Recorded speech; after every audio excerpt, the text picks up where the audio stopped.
ವೀಕ್ಷಕರೆಲ್ಲರಿಗೂ ಸೂರ್ಯನ ರಾಶಿ ಪರಿವರ್ತನೆ ವಿಶೇಷ ಕಾರ್ಯಕ್ರಮಕ್ಕೆ ಸ್ವಾಗತ. ವೀಕ್ಷಕರೇ, ಗ್ರಹಗಳ ಅಧಿಪತಿಯಾಗಿರುವ ಸೂರ್ಯ ಪ್ರತಿದಿನಗಳು ತನ್ನ ಪಟ ಬದಲಾಯಿಸುತ್ತಾನೆ. ಸೂರ್ಯ ಒಂದು ರಾಶಿಯಿಂದ ಮತ್ತೊಂದು ರಾಶಿಗೆ ಸಂಚರಿಸಿದಾಗ ಅದನ್ನು ಸೂರ್ಯ ಸಂಕ್ರಾಂತಿ ಎಂದು ಕರೆಯಲಾಗುವುದು. ವರ್ಷ 2026 ರ ಆಗಸ್ಟ್ ತಿಂಗಳಿನ 17ನೇ ತಾರೀಕಿನ ಬೆಳಿಗ್ಗೆ 7 ಗಂಟೆಗೆ ಸೂರ್ಯನು ಕರ್ಕ ರಾಶಿಯಿಂದ ತನ್ನದೇ ಆದ ರಾಶಿಯಾದ ಸಿಂಹ ರಾಶಿಗೆ ಸಾಗುತ್ತಾನೆ. ಸೂರ್ಯನ ತನ್ನದೇ ಆದ ರಾಶಿಗೆ ಸಾಗುವುದನ್ನು ಶುಭ ಮತ್ತು ಪ್ರಭಾವಶಾಲಿ ಎಂದು ಪರಿಗಣಿಸಲಾಗುತ್ತದೆ. ಸೆಪ್ಟೆಂಬರ್ 16ನೇ ತಾರೀಕಿನವರೆಗೆ ಸಿಂಹ ರಾಶಿಯಲ್ಲಿ ಇರುತ್ತದೆ. ಜ್ಯೋತಿಷ್ಯದಲ್ಲಿ ಸೂರ್ಯನನ್ನು ಸಾಮಾನ್ಯವಾಗಿ ಉನ್ನತ ಅಧಿಕಾರ ಹೊಂದಿರುವ ಡೈನಾಮಿಕ್ ಗ್ರಹ ಎಂದು ಕರೆಯಲಾಗುತ್ತದೆ. ಈ ಗ್ರಹವು ಪರಿಣಾಮಕಾರಿ ಆಡಳಿತ ತತ್ವಗಳನ್ನು ಸೂಚಿಸುತ್ತದೆ ಮತ್ತು ಇದು ಬಿಸಿ ಗ್ರಹವಾಗಿದೆ ಮತ್ತು ಎಲ್ಲಾ ಭವ್ಯವಾದ ಗುಣಗಳನ್ನು ಸೂಚಿಸುತ್ತದೆ. ಸೂರ್ಯನ ಆಶೀರ್ವಾದವಿಲ್ಲದೆ ವೃತ್ತಿ ಜೀವನಕ್ಕೆ ಸಂಬಂಧಿಸಿದಂತೆ ಜೀವನದಲ್ಲಿ ಉನ್ನತ ಸ್ಥಾನಗಳನ್ನು ಹೊಂದಲು ಸಾಧ್ಯವಿಲ್ಲ. ಬಲವಾದ ಸೂರ್ಯನು ಜೀವನದಲ್ಲಿ ಎಲ್ಲಾ ಅಗತ್ಯ ತೃಪ್ತಿ, ಉತ್ತಮ ಆರೋಗ್ಯ ಮತ್ತು ಬಲವಾದ ಮನಸ್ಸನ್ನು ಒದಗಿಸಬಹುದು. ಸೂರ್ಯನನ್ನು ಚೆನ್ನಾಗಿ ಇರಿಸಿದರೆ ಸೂರ್ಯನು ಒಬ್ಬ ವ್ಯಕ್ತಿಯನ್ನು ದುರ್ಬಲ ಸ್ಥಾನದಿಂದ ಬಲವಾದ ಸ್ಥಾನಕ್ಕೆ ಒಯ್ಯಬಹುದು. ಸೂರ್ಯನ ಸಂಚಾರವು ರಾಶಿಚಕ್ರದ ಎಲ್ಲಾ 12 ರಾಶಿಚಕ್ರದ ಚಿಹ್ನೆಗಳ ಮೇಲೆ ವಿಭಿನ್ನ ಪರಿಣಾಮವನ್ನು ಬೀರುತ್ತದೆ. ತಂದೆ ಗ್ರಹ ಸೂರ್ಯನನ್ನು ಎಲ್ಲಾ 9 ಗ್ರಹಗಳ ರಾಜ ಎಂದು ಕರೆಯಲಾಗುತ್ತದೆ. ನಮ್ಮ ಗ್ರಹ ಭೂಮಿಯು ಸೂರ್ಯನ ಸುತ್ತ ಸುತ್ತುತ್ತದೆ ಎಂದು ನಮಗೆಲ್ಲರಿಗೂ ತಿಳಿದಿದೆ ಮತ್ತು ಸೂರ್ಯನು ನಮ್ಮೆಲ್ಲರ ಜೀವನಕ್ಕೆ ಕ್ರಾಂತಿ ಮತ್ತು ಶಕ್ತಿಯನ್ನು ಒದಗಿಸುತ್ತದೆ. ಈ ಪ್ರಮುಖ ಜೀವಶಕ್ತಿಯು ನಮ್ಮ ದೇಹದಲ್ಲಿ ಚಲಿಸುತ್ತದೆ ಮತ್ತು ನಮ್ಮ ಜೀವನವು ಈ ಶಕ್ತಿಯೊಂದಿಗೆ ನಡೆಯುತ್ತದೆ. ಈ ಕಾರಣದಿಂದಾಗಿ ನಮ್ಮ ಜೀವನವು ಮುಂದುವರಿಯುತ್ತದೆ ಮತ್ತು ಸೂರ್ಯನನ್ನು ಈ ಇಡೀ ಜಗತ್ತನ್ನು ನೋಡಿಕೊಳ್ಳುವವನು ಎಂದು ಏಕೆ ಪರಿಗಣಿಸಲಾಗುತ್ತದೆ. ಹಾಗಾದರೆ ಬನ್ನಿ, ಇಲ್ಲಿ ಸೂರ್ಯದೇವನ ಸಿಂಹ ರಾಶಿಯಲ್ಲಿ ಈ ಗೋಚರ ಇಲ್ಲಿ ಪ್ರತ್ಯೇಕವಾಗಿ ವೃಶ್ಚಿಕ ರಾಶಿಯ ಜಾತಕದ ಪಾಲಿಗೆ ಹೇಗೆ ಸಾಬೀತಾಗಲಿದೆ, ಯಾವೆಲ್ಲ ಫಲಗಳು ಇಲ್ಲಿ ನಿಮಗೆ ಲಭಿಸಲಿವೆ ಮತ್ತು ಯಾವ ವಿಷಯವಾಗಿ ಇಲ್ಲಿ ನೀವು ವಿಶೇಷ ಎಚ್ಚರಿಕೆ ಹೊಂದಿರಬೇಕು ಅನ್ನೋದನ್ನ ನೋಡೋಣ. ಎಂದಿನಂತೆ ನಮ್ಮ ವಿನಂತಿ ಎಂದರೆ, ನೀವಿನ್ನೂ ನಮ್ಮ ಚಾನೆಲ್ ಅನ್ನ ಸಬ್ಸ್ಕ್ರೈಬ್ ಮಾಡಿಲ್ಲವೆಂದರೆ ದಯವಿಟ್ಟು ಈಗಲೇ ನಮ್ಮ ಚಾನೆಲ್ ಅನ್ನ ಸಬ್ಸ್ಕ್ರೈಬ್ ಮಾಡಿ. ಹಾಗೆ ನಿರಂತರ ವಿಡಿಯೋ ಅಪ್ಡೇಟ್ಸ್ಗಳಿಗಾಗಿ ತಪ್ಪದೇ ಪಕ್ಕದ ಬೆಲ್ ಐಕಾನ್ ಬಟನ್ ಕೂಡ ಕ್ಲಿಕ್ ಮಾಡಿ.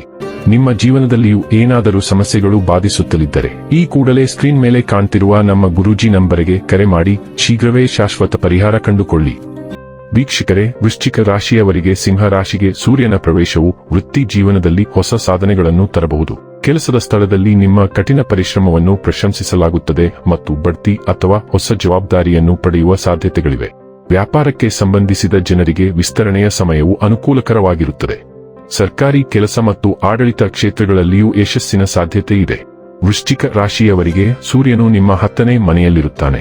ಈ ಸಮಯದಲ್ಲಿ ನಿಮ್ಮ ಕೆಲಸದ ಬಗ್ಗೆ ನಿಮ್ಮ ಗಂಭೀರತೆ, ಶಿಸ್ತು ಮತ್ತು ನಿಮ್ಮ ಗುರಿಗಳನ್ನು ಸಾಧಿಸುವ ಬಲವಾದ ಬಯಕೆ ಹೆಚ್ಚಾಗುತ್ತದೆ. ನಿಮ್ಮ ವೃತ್ತಿ ಜೀವನದ ಬಗ್ಗೆ ನೀವು ಹೆಚ್ಚು ಜಾಗೃತರಾಗಿರುತ್ತೀರಿ ಮತ್ತು ದೊಡ್ಡದನ್ನು ಸಾಧಿಸುವ ನಿಮ್ಮ ಪ್ರೇರಣೆಯು ಬಲವಾಗಿರುತ್ತದೆ. ಅದಕ್ಕಾಗಿಯೇ ಈ ಸಮಯವು ವೃತ್ತಿ ಜೀವನದ ಪ್ರಗತಿ, ಗೌರವ ಮತ್ತು ಮನ್ನಣೆಗೆ ಪ್ರಯೋಜನಕಾರಿ ಎಂದು ಸಾಬೀತುಪಡಿಸಬಹುದು. ನಿಮ್ಮ ವ್ಯಕ್ತಿತ್ವವು ಹೆಚ್ಚು ಆಕರ್ಷಕವಾಗುತ್ತದೆ ಮತ್ತು ಜನರು ನಿಮ್ಮ ಪ್ರಭಾವಶಾಲಿ ಸ್ವಭಾವದಿಂದ ಪ್ರಭಾವಿತರಾಗಬಹುದು.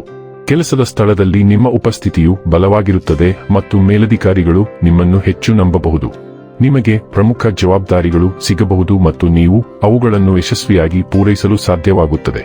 ನೀವು ದೀರ್ಘಕಾಲದವರೆಗೆ ಬಡ್ತಿ, ಹೊಸ ಪಾತ್ರ, ಗೌರವ ಅಥವಾ ಮನ್ನಣೆಗಾಗಿ ಕಾಯುತ್ತಿದ್ದರೆ ಈ ಸಮಯ ನಿಮಗೆ ಶುಭವಾಗಿದೆ. ಆಡಳಿತಾತ್ಮಕ ಹುದ್ದೆಗಳು, ಸರ್ಕಾರಿ ಸೇವೆ ನಿರ್ವಹಣೆ, ಸಾಂಸ್ಥಿಕ ನಾಯಕತ್ವ, ಪೊಲೀಸ್, ರಕ್ಷಣಾ, ಸಾರ್ವಜನಿಕ ವಲಯ ಅಥವಾ ಅಧಿಕಾರ ಮತ್ತು ನಿರ್ಧಾರ ತೆಗೆದುಕೊಳ್ಳುವ ಸಾಮರ್ಥ್ಯವು ಪ್ರಮುಖ ಪಾತ್ರ ವಹಿಸುವ ಕ್ಷೇತ್ರಗಳಲ್ಲಿ ತೊಡಗಿರುವವರಿಗೆ ಈ ಸಂಚಾರವು ವಿಶೇಷವಾಗಿ ಪ್ರಯೋಜನಕಾರಿಯಾಗಿದೆ. ನಿಮ್ಮ ನಾಯಕತ್ವದ ಕೌಶಲ್ಯಗಳು ಸುಧಾರಿಸುತ್ತವೆ ಮತ್ತು ನಿಮ್ಮ ತಂಡ ಅಥವಾ ಸಹೋದ್ಯೋಗಿಗಳಿಗೆ ಸರಿಯಾದ ನಿರ್ದೇಶನ ನೀಡುವಲ್ಲಿ ನೀವು ಯಶಸ್ವಿಯಾಗುತ್ತೀರಿ. ಆದಾಗ್ಯೂ ಸೂರ್ಯನ ಬಲದ ಇನ್ನೊಂದು ಅಂಶವೆಂದರೆ ಈ ಸಮಯದಲ್ಲಿ ನೀವು ಟೀಕೆಗಳನ್ನು ಸುಲಭವಾಗಿ ಸ್ವೀಕರಿಸಲು ಸಾಧ್ಯವಾಗುವುದಿಲ್ಲ. ಯಾರಾದರೂ ನಿಮ್ಮ ನ್ಯೂನತೆಗಳನ್ನು ಎತ್ತಿ ತೋರಿಸಿದರೆ ನೀವು ಅದನ್ನು ವೈಯಕ್ತಿಕವಾಗಿ ತೆಗೆದುಕೊಳ್ಳಬಹುದು. ಈ ಕಾರಣಕ್ಕಾಗಿ ಕೆಲವು ಜನರು ನಿಮ್ಮ ನಡವಳಿಕೆಯನ್ನು ಸ್ವಲ್ಪ ಕಠಿಣ ಅಥವಾ ಸೊಕ್ಕಿನಂತೆ ಕಾಣಬಹುದು. ಈ ಸಮಯ ಆರ್ಥಿಕ ದೃಷ್ಟಿಕೋನದಿಂದಲೂ ಅನುಕೂಲಕರವಾಗಿರುತ್ತದೆ. ನಿಯಮಿತ ಆದಾಯದ ಜೊತೆಗೆ ನೀವು ಕೆಲವು ಪರೋಕ್ಷ ಅಥವಾ ಹಳೆಯ ಮೂಲಗಳಿಂದ ಪ್ರಯೋಜನಗಳನ್ನು ಪಡೆಯಬಹುದು. ಪೂರ್ವಜರ ಆಸ್ತಿ, ಹಳೆಯ ಹೂಡಿಕೆಗಳು ಅಥವಾ ಸ್ಥಗಿತಗೊಂಡ ಹಣಕಾಸಿನ ವಿಷಯಗಳಲ್ಲಿಯೂ ಪ್ರಗತಿ ಸಾಧ್ಯ. ಇನ್ನು ಕೊನೆಯದಾಗಿ ಈ ದಿನಗಳಂದು ಮಾಡಿಕೊಳ್ಳಬೇಕಾದ ಉಪಾಯಗಳ ಕುರಿತು ನೋಡುವುದಾದರೆ, ಭಾನುವಾರ ದೇವಾಲಯದಲ್ಲಿ ಕೆಂಪು ಬಟ್ಟೆಗಳನ್ನು ದಾನ ಮಾಡಿ. ವೀಕ್ಷಕರೇ, ಇದಾಗಿತ್ತು ವೃಶ್ಚಿಕ ರಾಶಿಯ ಜಾತಕದವರ ಸೂರ್ಯನ ರಾಶಿ ಪರಿವರ್ತನೆಯ ಮಾಹಿತಿ ಇಷ್ಟವಾದರೆ ವಿಡಿಯೋವನ್ನು ಲೈಕ್ ಮತ್ತು ಶೇರ್ ಮಾಡಿ. ಹಾಗೆ ಚಾನೆಲ್ ಸಬ್ಸ್ಕ್ರೈಬ್ ಮಾಡುವುದರ ಜೊತೆಗೆ ನಿರಂತರ ವಿಡಿಯೋ ಅಪ್ಡೇಟ್ಸ್ಗಳಿಗಾಗಿ ಪಕ್ಕದ ಬೆಲ್ ಐಕಾನ್ ಕ್ಲಿಕ್ ಮಾಡಿ.